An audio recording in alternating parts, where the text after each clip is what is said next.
Hi guys, कैसे हो आप सब लोग। आई होप कि आप सब लोग बढ़िया रहोगे। Welcome to our channel commerce Dev.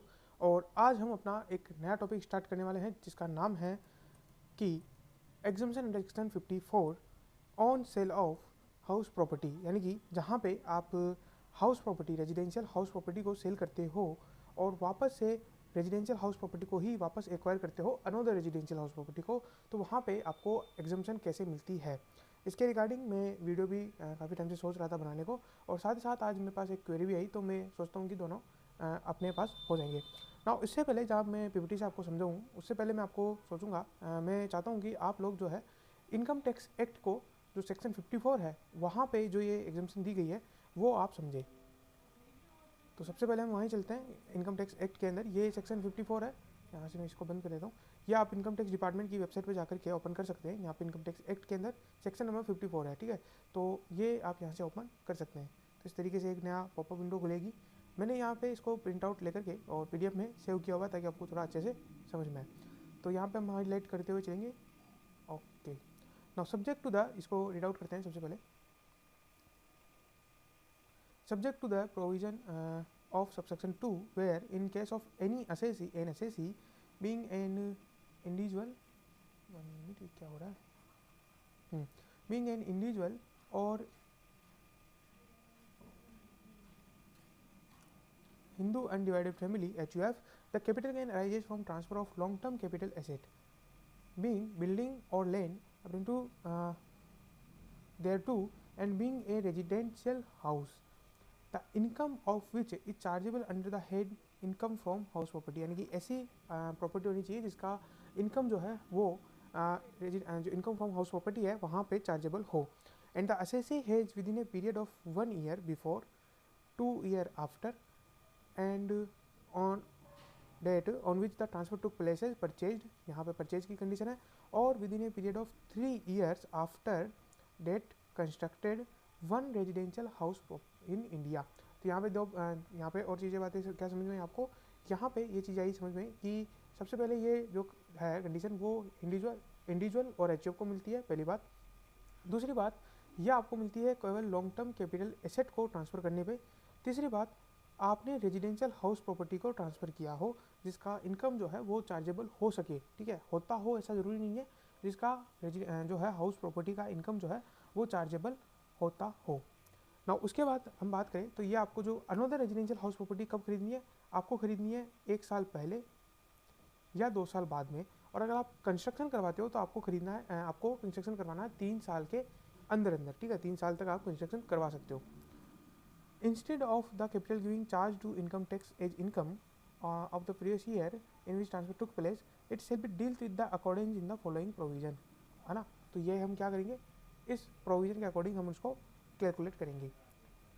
Now नीचे चलते हैं। नीचे आके अगर हम देखें तो if the amount of capital gain is greater than the cost of residential house so purchase, यानी कि कैपिटल गेन जो है वो अगर रेजिडेंशियल हाउस के कॉस्ट से ज़्यादा है तो आपको difference between the amount of capital gain in the cost of the new asset shell be charge, यानी कि आपको मैक्सिमम डिडक्शन कितना मिल जाएगा जो कि आपने इन्वेस्टमेंट किया था। मतलब इसका अगर आप सिंपल से मतलब समझे तो अगर कैपिटल गेन ज़्यादा है इन्वेस्टमेंट से तो इन्वेस्टमेंट वाले अमाउंट का आपको एग्जेम्पशन मिल गया। अब जो बैलेंस बचा है उसके ऊपर आपको क्या करना है, टैक्स देना पड़ेगा अंडर सेक्शन 45 के अंदर। उसके बाद में अगर हम सेकेंड वाला देखें कि if the amount of capital gain is equal और less than, if the amount is equal to और less than the cost of new asset, the capital gain share not be charge under section 45। यानी कि अगर capital gain कम पड़ जाएगा तो हम क्या करेंगे, क्योंकि आपने पूरा इन्वेस्टमेंट कर दिया तो आपको कोई भी टैक्स नहीं देना है। तो इतना लंबा चौड़ा ये जो 2 प्रोविज़न है, इसके बजाय हम ये कह सकते हैं कि आपने जो इन्वेस्टमेंट किया है और जो आपका कैपिटल गेन है उनमें से जो हायर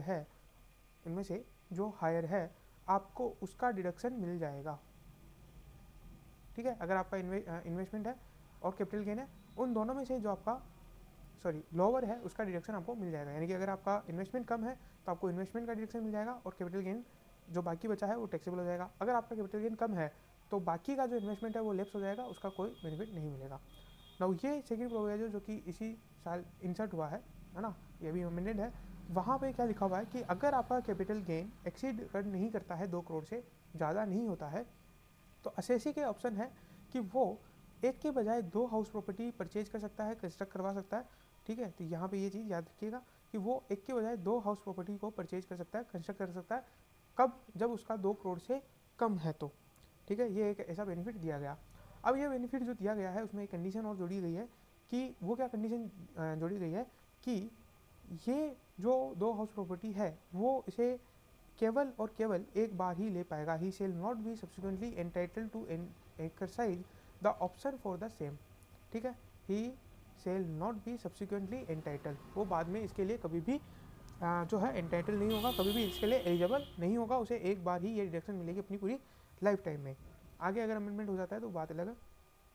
उसके अलावा यहाँ पे एक और प्रोविजन है कि the amount of capital gain which is not appropriated by the SSE toward the purchase of new asset made within 1 year or date of the transfer of original asset to place, or which is not utilized by him the purchase or construction of new asset before the date of furnishing the return of income। यानी कि आपके पास कब तक का time है?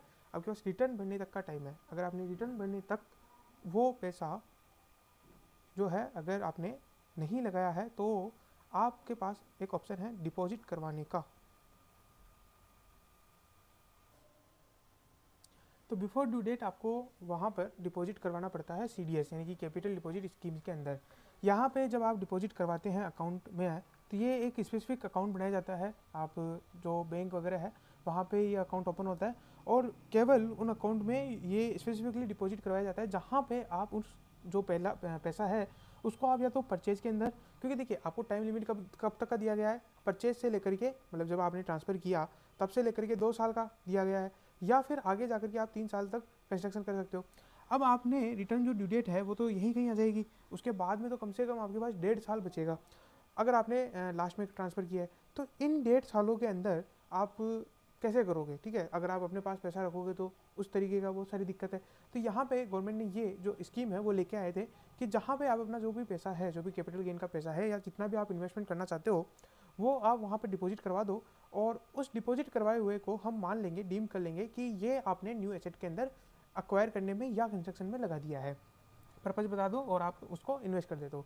अब अगर आप मान लीजिए कि कल को जाकर के इन्वेस्ट नहीं करते हो तो फिर हम आपको वो जो आपने जिसका आपने अर्लियर एग्जाम्पशन ले लिया था हम वो पूरा का पूरा अमाउंट अंडर सेक्शन 45 में जो है टैक्सेबल कर देंगे, यानी कि amount not so utilized shall be charge under section 45 as the income of the previous year in which the period of 3 years from the date of transfer of the original asset expires. और उसके अलावा अगर वो मान लीजिए कि withdrawal कर लेते हैं किसी और स्कीम के लिए, है ना, तो उसमें भी हम उसको चार्जेबल कर लेंगे।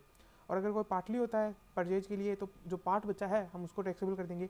इसके अलावा यहाँ पे एक और कंडीशन जो है वो थी कि अगर जो आपने न्यू एसेट एक्वायर की है या न्यू एसेट जो आपने कंस्ट्रक्शन की है उसको आप 3 साल तक न तो ट्रांसफ़र कर सकते हो यहाँ पे with in a period of, ठीक है, 3 साल तक आप ट्रांसफ़र नहीं कर सकते हो। ना यहाँ पे अगर हम थोड़ा सा डीपली जा करके यहाँ पे अगर हम देखें कि किस तरीके से है अंडर सेक्शन 45 में 54 में, तो इस purchase of new residential house property आपको करना है। उसके अलावा यहाँ पे available to only individual and HUF है, यानी कि केवल इंडिविजुअल HUF को है। उसके अलावा इसमें है only for long term capital asset, यानी कि आपको उसे हेल्ड करना चाहिए था फॉर मोर देन 24 मंथ्स। अगर आप 24 मंथ से कम हेल्ड किए हुई एसेट को बेचते हो तो आपको 54 की एग्जम्पशन नहीं मिलेगी। फोर्थ नंबर पे आता है 1 ईयर, 2 ईयर और 3 ईयर। ये मैं आपको समझा दिया था कि आप 1 ईयर बिफोर परचेज कर सकते हो, 2 ईयर आफ्टर परचेज कर सकते हो और 3 ईयर आफ्टर कंस्ट्रक्शन कर सकते हो। उसके अलावा एक और है CDS एप्लीकेबल, यानी कि कैपिटल डिपॉजिट स्कीम, ये आपके ऊपर एप्लीकेबल है। आप अपना पैसा जो आप बच जाता है, जो आप नहीं यूटिलाइज कर पाते हो, वो आप जमा करा सकते हो और बाद में उसे यूटिलाइज कर सकते हो।